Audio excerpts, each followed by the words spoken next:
Do you notice that almost every other transformable figure of Jazz outside the Bayverse looks pretty much the same? I'm not trying to denigrate those who love the Ju-1 cartoon of the 1980s. And even today, the iconic Porsche 935 race car Jazz continues to have a life of its own. Enter Bingo Toys Jezzy, which has just delivered us a very different take. While this is an unofficial representation of Crime's first lieutenant, it is inspired by Jazz as he appeared in the IDW continuity. It's absolutely worth checking out, even if you've never read the IDW comics. And here he is, Bingo Toys Jezzy in his ultra sleek looking robot mode. Let's bring him for a closer look. As you can tell, very good looking. They are in for a very futuristic looking aesthetic. It looks like a more cybernetic, a more of a cybernetic take on the character. They have gotten it here. It is very well done. Checking out the design over here, starting with the head sculpt. Here is his nice blue visor that the character Jazz pretty much always has anytime he's being portrayed. And wow, look at that bronze chrome plating. Oh, I would not say plating, but some bronze chrome on his shoulders over here. It's very well done. Let's get it down to his abdominal area. Wow. Some more bronze chrome painting over here with the mechanical detailing. Again, reflecting that very cybernetic look that he has. Going down to his hip skirts. Again, wow. They line up pretty well. Going to his his knees. Wow, nice bronze chromed. Thence on their die-cast metal feet, those nice boots.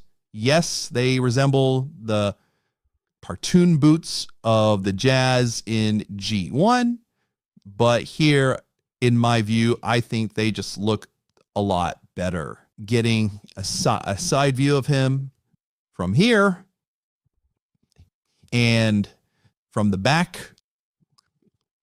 Again, is that bronze chrome plating, or at least those bronze looking vents here on the hip skirts.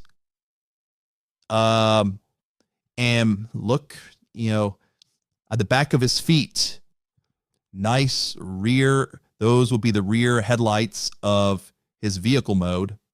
And certainly it is well painted, very nice looking, complementing his nice cybernetic futuristic look.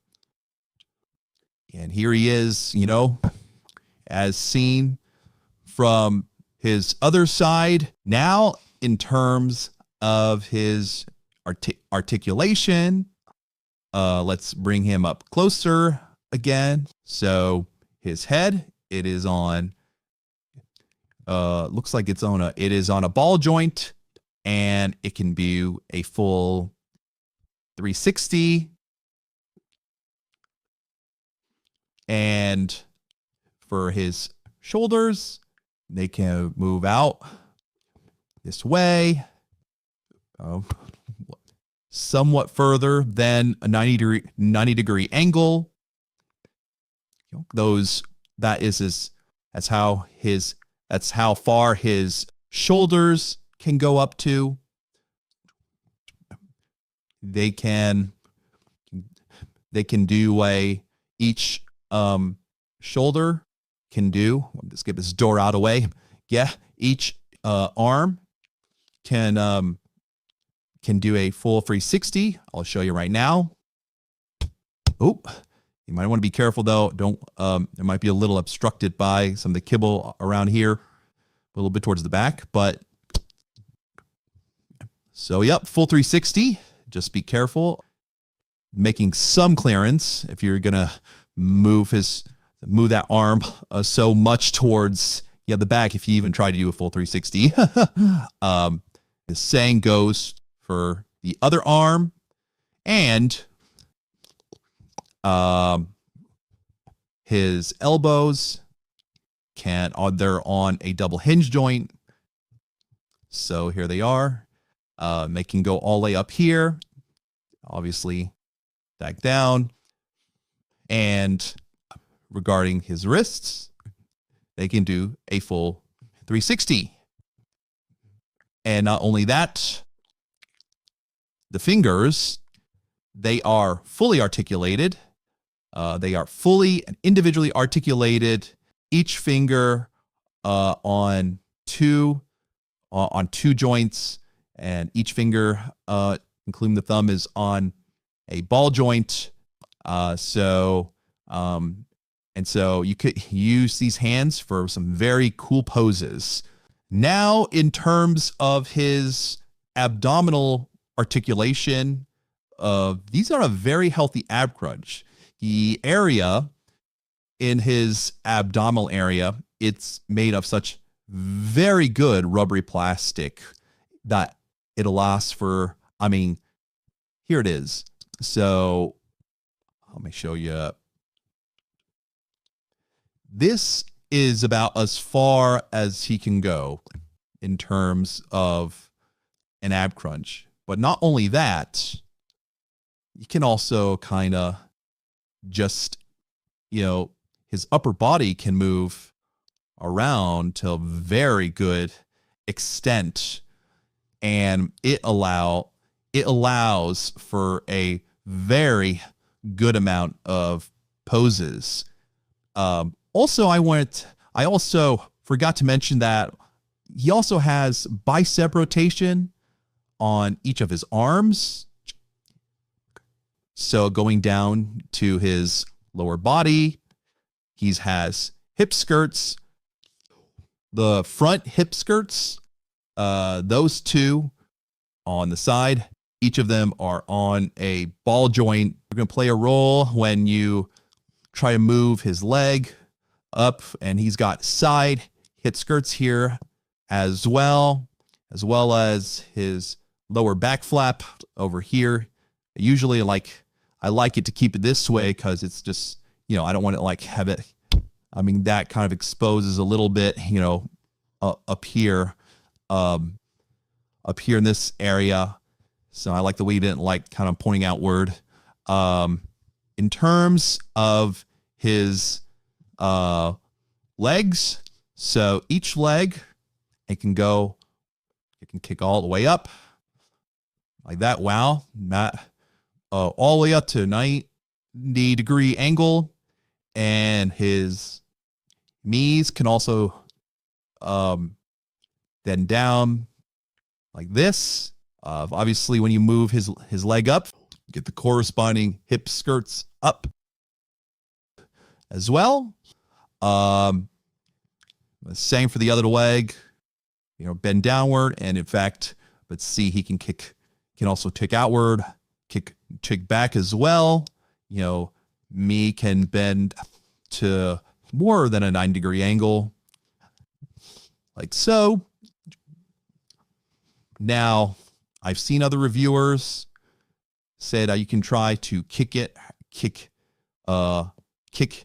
his legs even more upward, bigger than 90 angle. I know what they would do is, oh my gosh, what they would do is kind of just make use of the double hinge joint in his pelvic area so that he can take all the way up. Whoops.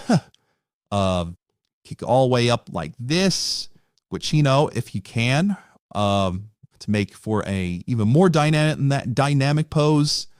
I just, for some reason, like to just keep that double hinge joint in his inner pelvic area to where it was, just because, it's just, there is a lot of exposure that it would leave if, right here, if it was, downward like this.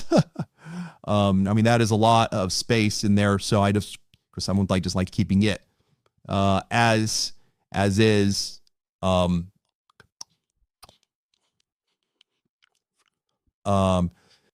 His upper body, his waist rotation can do a full 360. As you can see, full 360 waist articulation.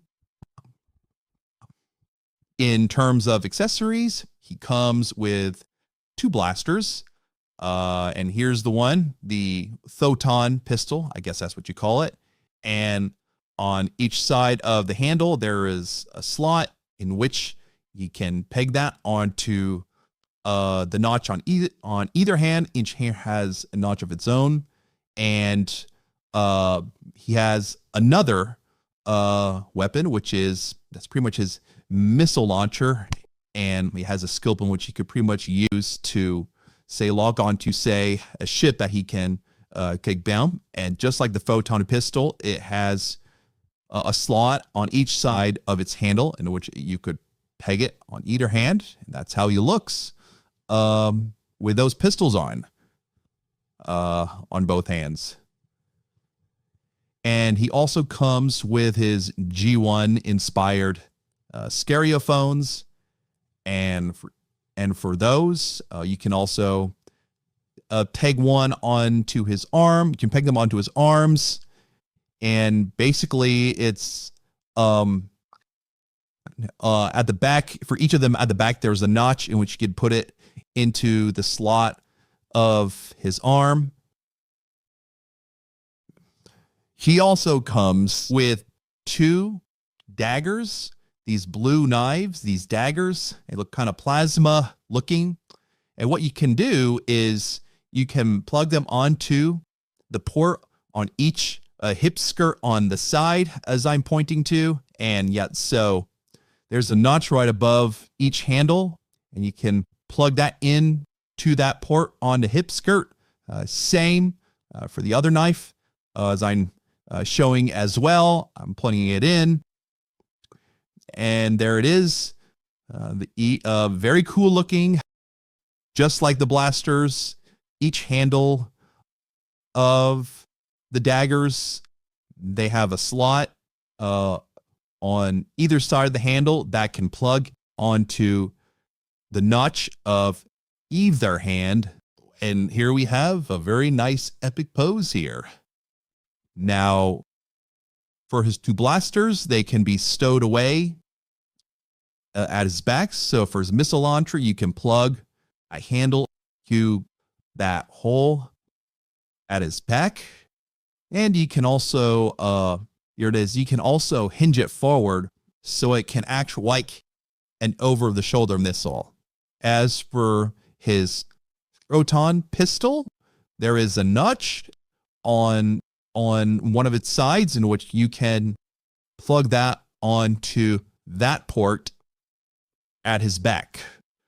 And it will be properly stowed that way. And there he is. And looks like he can engage in very, very crazy epic combat with all his accessories put on. Now, for his 2 knives, you can also attach them at their handles as well. So here's me. This is how you attach them, pretty much as I'm showing you right now. And there you had it. It looks like something Darth Maul would do for his lightsaber. And here he is holding one of his blasters. Very cool, very epic looking like a very elite, futuristic warrior, while still retaining that core style that defined Jazz. And here he is in a very dynamic pose. This can happen in an animated cartoon, not to mention a live action movie, or him engaging in action. Here's another pose. This time, this one's inspired by the Michael Bay rendition of Jazz, as shown in that CGI render. The hand that's balled up in that render. This time it's holding up that double dagger, and his other hand is holding up that blaster. Very cool. This figure is not only well designed, very masterpiece scale, but also is one that you can really have fun with. Now, I will be going straight to the car mode. If you want to get to transformation, the link to that video is down below in the description. And here we have him in his very sleek looking car mode.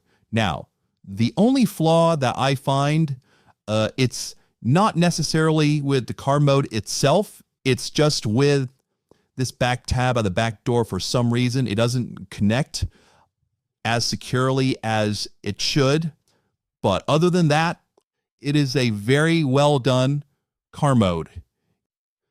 Now, as far as I know, this was called, his alt mode is called a cyberpunk supercar. I think that's what it was called, and it sure does match the look.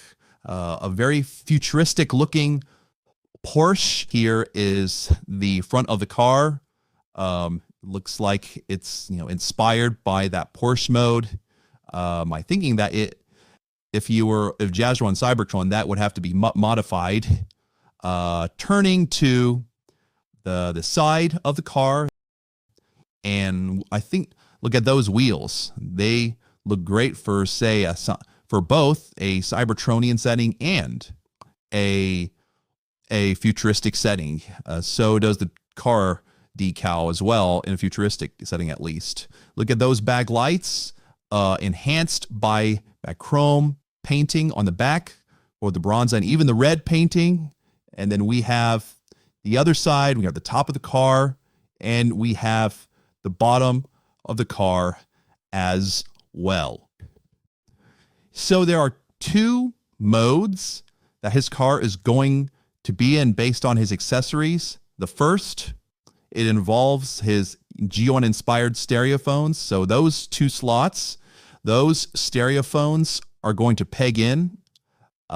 One is going to peg into that one. So as I'm showing you right now, I'm pegging that into that slot over there. And the other one is going to peg in on the other slot as well. This is what the instruction manual calls sonic attack mode. And so, yep, there it is. Even in a live action movie, you can imagine him just unleashing an EMP and causing all sorts of havoc at the enemy lines. Now, for his second mode, what you're going to do is, so on top of the car, those are those two slots I'm pointing on.